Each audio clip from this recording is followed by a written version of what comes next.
Hema's cooking channel ಕಡೆಯಿಂದ ಎಲ್ರಿಗೂ ನಮಸ್ಕಾರ. ಬದನೆಕಾಯಿನ ಮೇಲೆ ಎಷ್ಟು ವೆರೈಟಿ ಮಾಡ್ತೀವಲ್ವ. ಬದನೆಕಾಯಿ ಹಾಕಿ ವಾಂಗಿಬಾತು, ಎಣ್ಣೆಗಾಯಿ, ಪಚ್ಚಡಿ, ಚಟ್ನಿ, ಹೀಗೆ ಸುಮಾರು ಅಡುಗೆಗಳನ್ನ ಮಾಡ್ತೀವಿ. ಬದನೆಕಾಯಲ್ಲಿ ಪಲ್ಯ ಕೂಡ ಅಷ್ಟೇ ಚೆನ್ನಾಗಿರುತ್ತೆ. ಬದನೆಕಾಯಿ ಅಂದರೆ ಮೂಗು ಮುರಿಯೋರು ಕೂಡ ಮತ್ತೊಮ್ಮೆ ಹಾಕಿಸ್ಕೊಂಡು ತಿನ್ನೋಷ್ಟು ರುಚಿಯಾಗಿರುತ್ತೆ ಈ ಬದನೆಕಾಯಿ ಪಲ್ಯ. ಬನ್ನಿ ಇವತ್ತು ಅದನ್ನು ಮಾಡೋದು ಹೇಗೆ ಅಂತ ನೋಡೋಣ. ಅದಕ್ಕೂ ಮುಂಚೆ ನೀವು ನನ್ನ ಚಾನೆಲ್ಗೆ ಹೊಸಬರಾಗಿದ್ದರೆ ಗೊತ್ತಲ್ಲ, ದಯವಿಟ್ಟು ಸಬ್ಸ್ಕ್ರೈಬ್ ಮಾಡ್ಕೊಳ್ಳಿ. ಹಾಗೆ ಈ ವಿಡಿಯೋನ ಪೂರ್ತಿ ವಾಚ್ ಮಾಡಿ ನಿಮಗೆ ಇಷ್ಟ ಆದರೆ ಒಂದು ಲೈಕ್ ಕೊಟ್ಟು ಕಮೆಂಟ್ ಮಾಡೋದನ್ನು ಮಾತ್ರ ಮರಿಬೇಡಿ. ನಾನಿಲ್ಲಿ ಬಿಳಿದು ಅಂದರೆ ಹಸಿರಾಗಿರುವಂಥ ಗುಂಡು ಬದನೆಕಾಯಿನ ತೊಗೊಂಡಿದ್ದೀನಿ. ಅದನ್ನು ಈ ರೀತಿ ಉದ್ದುದ್ದವಾಗಿ ಕಟ್ ಮಾಡಿ ಇಟ್ಕೊಂಡಿದ್ದೀನಿ. ಆದಷ್ಟು ಹೋಳುಗಳು ಸ್ವಲ್ಪ ದಪ್ಪನಾಗಿದ್ದರೆ ಪಲ್ಯದಲ್ಲಿ ತಿನ್ನುವಾಗ ಚೆನ್ನಾಗಿರುತ್ತೆ. ಇದರ ಜೊತೆಗೆ ಇದಕ್ಕೆ ಸ್ವಲ್ಪ ಉಪ್ಪಾಕಿ ನೆನೆಸೋದು ಒಳ್ಳೆಯದು. ಒಂದು ಹೆಚ್ಚಿರುವಂಥ ಈರುಳ್ಳಿ, ಹಾಗೆ ಟೊಮೆಟೊ, ರುಬ್ಬೋದಕ್ಕೆ ಶುಂಠಿ, ಒಂದು ಸ್ವಲ್ಪ ಬೆಳ್ಳುಳ್ಳಿ, ಹಾಗೆ ಖಾರಕ್ಕೆ ತಕ್ಕನಾಗಿ ಹಸಿಮೆಣಸಿನ್ಕಾಯಿನ ತೊಗೋಬೇಕು. ಇಲ್ಲಿ ಈ ಮೆಣಸಿನ್ಕಾಯಿ ಖಾರ ಕಮ್ಮಿ ಇರೋದ್ರಿಂದ ನಾನು ಸ್ವಲ್ಪ ಹೆಚ್ಚಿನ ಪ್ರಮಾಣದಲ್ಲಿ ತೊಗೊಂಡಿದ್ದೀನಿ. ಇದೆಲ್ಲದನ್ನು ಹಾಕ್ಕೊಂಡು ತರ್ತರಿಯಾಗಿ ನೀರಿಲ್ಲದೆ ಗ್ರೈಂಡ್ ಮಾಡ್ಕೋಬೇಕಾಗತ್ತೆ.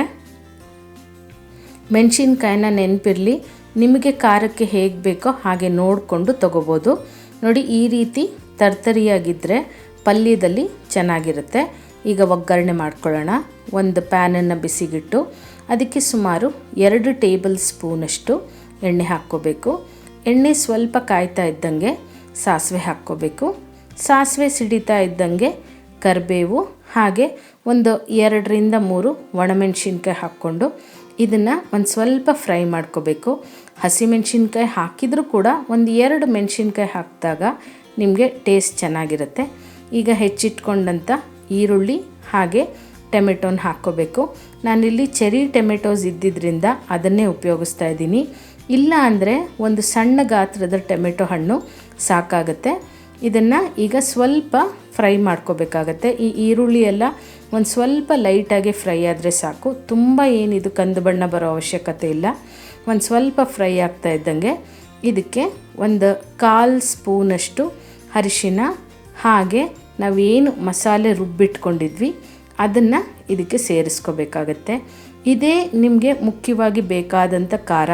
ಬೇರೆ ನಾವು ಕೆಂಪು ಮೆಣಸಿನ್ಕಾಯಿ ಎಲ್ಲ ಇದರಲ್ಲಿ ಏನು ಬೆರೆಸದೇ ಇರೋದ್ರಿಂದ ಇದೇ ನಿಮಗೆ ಖಾರ ಕೊಡೋ ಅಂಥದ್ದು ಪಲ್ಯದಲ್ಲಿ.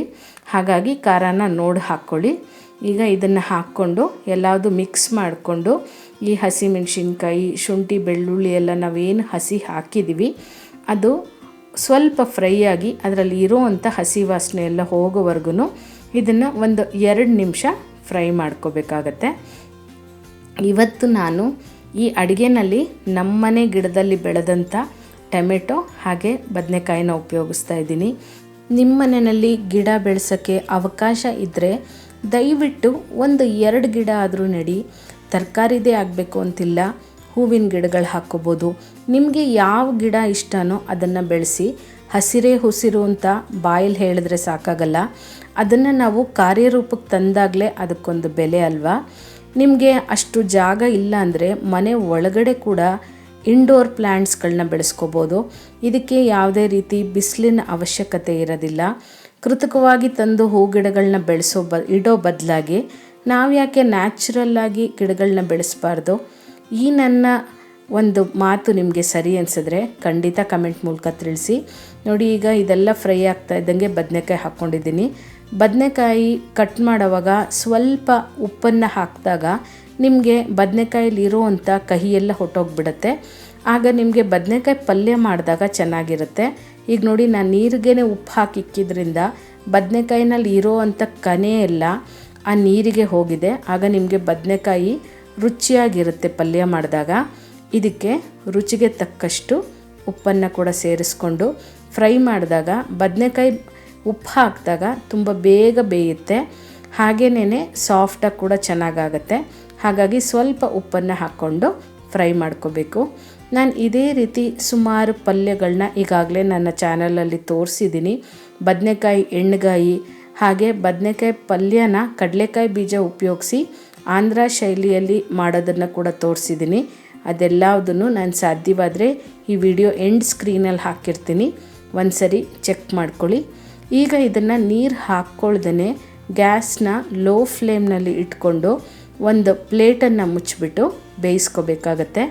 ಒಂದು 2 ನಿಮಿಷಕ್ಕೆ ಒಂದು ಸರಿ ಆದ್ರೂ ಇದನ್ನು ಕೈ ಆಡಿಸ್ಕೋಬೇಕು. ನಾವು ನೀರೆಲ್ಲ ಹಾಕ್ತೇ ಇರೋದ್ರಿಂದ ತಳ ಹತ್ತೋ ಚಾನ್ಸಸ್ ಇರುತ್ತೆ. ಹಾಗೂ ನಿಮಗೆ ನೀರಿನ ಅವಶ್ಯಕತೆ ಇದೆ, ತಳ ಹತ್ತುತ್ತಾ ಇದೆ ಅಂದರೆ ಒಂದು ಅರ್ಧದಿಂದ ಅಥವಾ 1/4 ಲೋಟ ನೀರನ್ನು ನೀವು ಸೇರಿಸ್ಕೋಬೋದು. ಇದು ನಿಮಗೆ ಈಗ ಬದನೆಕಾಯಿ ಪಲ್ಯ ನಿಮಗೆ ಸ್ವಲ್ಪ ಗೊಜ್ಜು ರೀತಿ ಇರಬೇಕು ಅಂದರೆ ನೀರಿನ ಪ್ರಮಾಣನ ಸ್ವಲ್ಪ ಜಾಸ್ತಿ ಮಾಡ್ಕೊಳ್ಳಿ. ಇಲ್ಲ ನಮಗೆ ಬದನೆಕಾಯಿ ಪಲ್ಯ ಉದುದ್ರಾಗಿರಬೇಕು ಅಂತ ಅಂದರೆ ನೋಡಿಕೊಂಡು ಒಂದು 1/4 ಲೋಟದಷ್ಟು ನೀರು ಹಾಕ್ಕೊಂಡ್ರೆ ಸಾಕು. ಬದನೆಕಾಯಿ ಒಂದು 3/4 ಬೆಂದ ಮೇಲೆ ಒಂದು ಅರ್ಧ ಚಮಚದಷ್ಟು ಗರಂ ಮಸಾಲಾನ ಸೇರಿಸ್ಕೋಬೇಕು. ಗರಂ ಮಸಾಲದು ಫ್ಲೇವರು ಇಷ್ಟ ಇಲ್ಲದೆ ಇರೋರು ಅರ್ಧ ಚಮಚದಷ್ಟು ಧನಿಯಾ ಪುಡಿನ ಕೂಡ ಸೇರಿಸ್ಕೋಬೋದು. 2 ಹಾಕ್ಕೊಳ್ಳೋದು ಬೇಡ, ಆಮೇಲೆ ತಿನ್ನೋವಾಗ ತುಂಬ ಮಸಾಲೆ ಅಂತ ಅನ್ನಿಸ್ಬಿಡುತ್ತೆ. ಯಾವುದಾದ್ರೂ 2ರಲ್ಲಿ ಒಂದನ್ನು ಹಾಕ್ಕೊಳ್ಳಿ. ಹಾಗೆ ಈ ಪಲ್ಯದಲ್ಲಿ ಬದನೆಕಾಯಿನ ತುಂಬ ಬೇಯಿಸ್ಕೋಬಾರ್ದು, ಚೆನ್ನಾಗಿರಲ್ಲ. ಒಂದು ಸ್ವಲ್ಪ ದಿಂಡಿದ್ದಂಗಿದ್ರೆ ನಿಮಗೆ ಟೇಸ್ಟ್ ಚೆನ್ನಾಗಿರುತ್ತೆ. ಈಗ ಬದನೆಕಾಯಿ ಕರೆಕ್ಟಾಗಿ ಬೆಂದಿದೆ, ಇಷ್ಟಾದರೆ ಸಾಕು.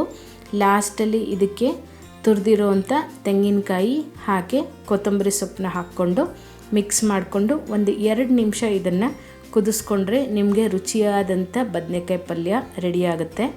ಇದು ನಿಮಗೆ ಅಕ್ಕಿ ರೊಟ್ಟಿ, ರಾಗಿ ರೊಟ್ಟಿ, ಜೋಳದ ರೊಟ್ಟಿ, ಯಾವುದೇ ರೀತಿ ರೊಟ್ಟಿಗಳಾಗಿರ್ಬೋದು, ತುಂಬ ಚೆನ್ನಾಗಿರುತ್ತೆ. ಜೊತೆಗೆ ಚಪಾತಿಗೆ, ದೋಸೆ ಕೂಡ ಚೆನ್ನಾಗಿರುತ್ತೆ. ಯಾವುದು ಇಲ್ಲ ಅಂದರೂ ಕೂಡ ಸೈಡ್ ಡಿಶ್ ಆಗಿ ಅನ್ನ ಸಾಂಬಾರು ಜೊತೆ ಕೂಡ ನೀವು ಇದನ್ನು ಉಪಯೋಗಿಸ್ಕೋಬೋದು. ನೋಡಿ ಎಷ್ಟು ಬೇಗ ಒಂದು 5-10 ನಿಮಿಷದಲ್ಲೇ ಮನೆಯಲ್ಲಿ ಇರುವಂಥ ಪದಾರ್ಥದಲ್ಲೇ ರುಚಿಯಾದಂಥ ಬದನೆಕಾಯಿ ಪಲ್ಯನ ಮಾಡ್ಕೋಬೋದು. ರುಬ್ಬುವಂಥ ಅವಶ್ಯಕತೆ ಇಲ್ಲ. ಹಾಗೆ ಇದಕ್ಕೆ ಹೆಚ್ಚಿನ ಪದಾರ್ಥಗಳು ಕೂಡ ಬೇಕಿಲ್ಲ. ಇವತ್ತು ನಾನು ಮಾಡಿದಂಥ ಈ ವಿಧಾನ ನಿಮಗೆ ಇಷ್ಟ ಆಯಿತು ಅಂತ ಭಾವಿಸ್ತಾ ಇದ್ದೀನಿ.